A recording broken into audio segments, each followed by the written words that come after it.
औज़ुबिल्लाहिमिनश्शैतानिर्रजीम बिस्मिल्लाहिर्रहमानिर्रहीम। हाय तो गाइस, मैं थोड़ा होस्ट रहा सुनैन अफजल ते देख रहे हो मेरा यूट्यूब चैनल देखो पंजाब।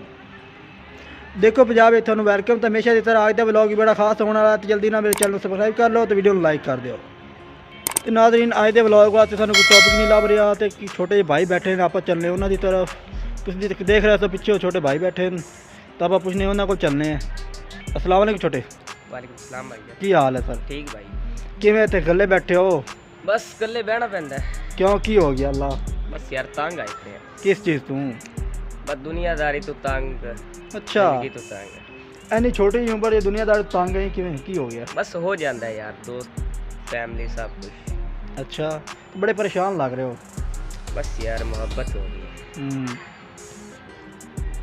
और भाई? ठीक भाई, बस मूड है उन शेर शायरी दा वो कर सकने। हाँ जी हाँ जी, दसो। तनु तू सजन बनाई रखे, तेरा अंदरों दिल बेईमान आ। हाय हाय हाय, तेरे क्या दिल बात दे है। काफर शीशे विच हाय। कोई वसदा होर इंसान आ ते बेलजिया चंगी ले पाली है कि बेलजिया चंगी ले पाली है। तेरा मनिया हर एक फरमाना, तेरी नसर दर्द वफा कोई नहीं, मैनू आंदा हर इंसाना। यार कमाल करता, कमाल दा शेर है। इन्नी की उम्र च शेरो शायरी यार कमाल है। हो जाती शेर शायरी। अच्छा हाँ, एक और हो जाए। हो जाना होना चाहिए। बड़ा कमाल दा शेर यार, तेरी आवाज़ बहुत कमाल दी थोड़ी माशाल्लाह।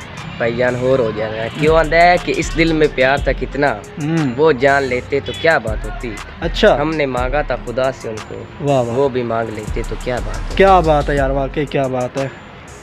स्कूल वगैरह जा रहे हो? थोड़ी आवाज़ माशाल्लाह बहुत कमाल दी है। शेरो शायरी हो तू सीखी होनी स्कूलों भी? जी सर, बस स्कूल जा रहे हैं, बस स्कूल की भी टेंशन ही है। क्यों? खैर है, स्कूल की टेंशन तो सारे बस यार पढ़ाई भी सही कर रहे हैं, लेकिन जेडे दोस्त हैं ना वो तंग बहुत करते हैं। परेशान ते की हालात है, परेशान हालात थोड़ा मिलता शेर शेर मतलब मजबूर कर दें। थोड़ी आवाज़ च माशाल्लाह बड़ा दर्द है।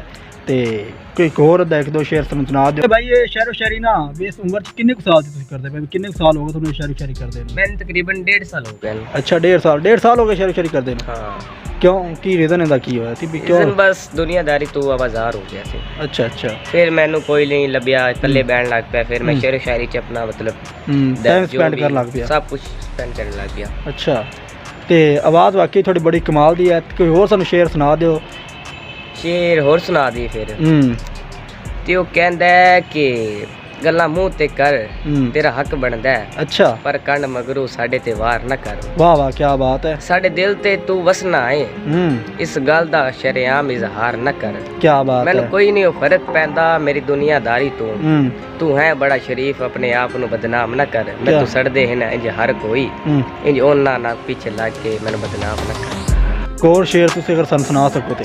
जी सर हाजिर। ਉਹ ਆਂਦਾ ਹੈ ਕਿ ਇਸ ਟੁੱਟੇ ਵੇ ਦਿਲ ਨੂੰ ਸੀਨੇ ਵਿੱਚ ਹਾਏ ਹਾਏ ਹਾਏ, ਮੈਂ ਕਿਵੇਂ ਹੁਣ ਆਪ ਸਮਝਾਵਾਂ। ਤੇ ਉਹ ਬਦਲ ਗਏ ਨੇ ਜਿਹੜੇ ਪਾਉਂਦੇ ਸਨ ਤੇਰੀ ਗੱਲ ਵਿੱਚ ਹਸਨੈਨ ਬਾਵਾਂ। ਅੱਛਾ ਵਾਹ। ਤੇ ਉਹ ਡੁੱਲ ਗਏ ਨੇ ਕੋਠੀਆਂ ਕਾਰਾਂ ਤੇ, ਉੱਡ ਗਏ ਨੇ ਵਾਂਗ ਹਵਾਵਾਂ। ਇਹ ਦੌਰ ਮਫਾਦ ਪ੍ਰਸਤੀ ਦਾ, ਦੇ ਪੈਸੇ ਵੇਖ ਵਫਾਵਾਂ। ਇਹ ਦੌਰ ਮਫਾਦ ਪ੍ਰਸਤੀ ਦਾ, ਦੇ ਪੈਸੇ ਵੇਖ ਵਫਾਵਾਂ। ਬਿਲਕੁਲ ਤੁਸੀਂ ਅੱਛੀ ਗੱਲ ਕੀਤੀ ਤੇ ਬਿਲਕੁਲ ਦੌਰ ਇਸ ਤਰ੍ਹਾਂ ਦਾ ਹੀ ਹੈ। ਤੇ ਹੋਰ ਕੋਈ ਇੱਕ ਅੱਧਾ ਸ਼ੇਰ ਹੋ ਜਾਏ, ਸਾਡੀ ਆਡੀਅנס ਸੁਣ ਰਹੇ ਉਸ time। ਤੁਹਾਡੀ आवाज़ बिल्कुल अच्छी है, तो बहुत कमाल की आवाज़ है। एक और छोटा जिहा फिर आप आ जा चाहता और शेर की साड़ी नज़र। अजकल की दुनियादारी ते ही कानून है कि सारी ज़िंदगी इंसान हुस्न की तलाश में फिरता रहता है। कि सारी ज़िंदगी इंसान हुस्न की तलाश में फिरता रहता है, फिर बुढ़ापे में उसको खुदा याद आता है। वाह वाह। और जवानी बर्बाद करता है वो आवारा गर्दी में। क्या बात। फिर बुढ़ापे में उसको सहारा याद आता है। क्या बात है सर, क्या बात और है। जो डूब गया था सूरज इन गलियों में, वाह। फिर वो समंदर का उसको किनारा याद आता है। और जिसकी खातिर छोड़ गया था हमको, वही जानी उसको पागल बेचारा याद आता है। वाह वाह, क्या बात है। तो नाज़रीन, उम्मीद है तुहानू अज दा व्लॉग पसंद आया उसी ते साडे नाल निशरात भाई ते जिन्हें बहुत ही कमाल की आवाज़ बहुत ही कमाल के शेर सुनाए। थैंक यू सर, आपसे मिलकर बहुत अच्छा लगा।